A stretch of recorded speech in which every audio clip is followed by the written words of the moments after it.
Welcome learners in our today's lesson. Today we're going to look at elements of our computer.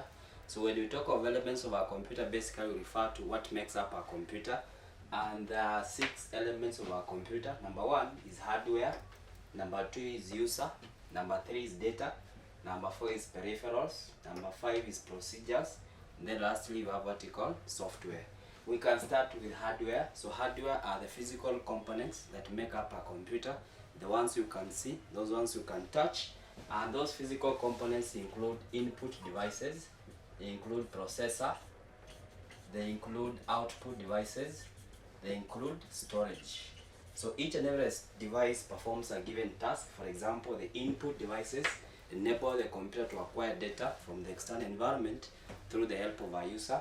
Processor is basically those are devices that convert or transform data into meaningful information.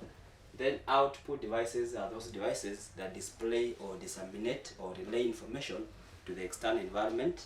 Then storage are those devices that enable the computer to keep or store or remember data, instructions and information either temporarily or permanently. Then you can look at the next element, which is user. So user is that person who operates a computer, and there are different classes of users.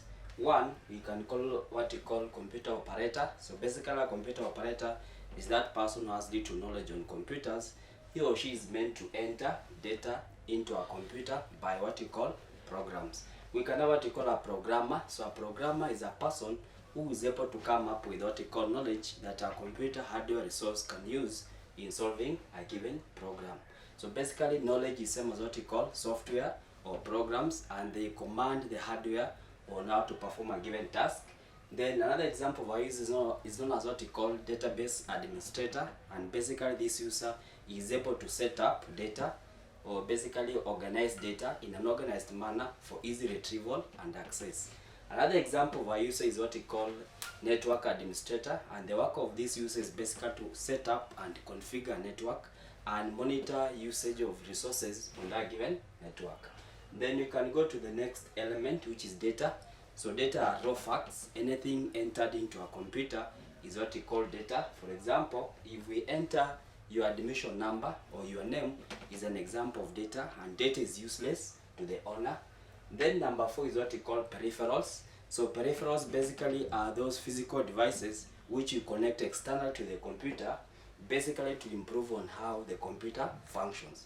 Meaning a computer can work without a peripheral, but basically you connect that device so that we can enhance on the performance or the functionality of that given computer.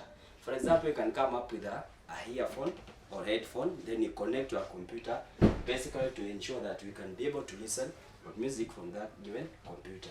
Then we go to procedures. So procedures basically are guidelines that enable users be able to utilize resources or computer resources in terms of software resources, in terms of hardware resources, without wasting those particular resources. Then lastly, you have what we call software. So hardware resources cannot work on their own. We said hardware are physical devices that make up a computer. So those devices require knowledge so that they can be guided on how to perform a given task.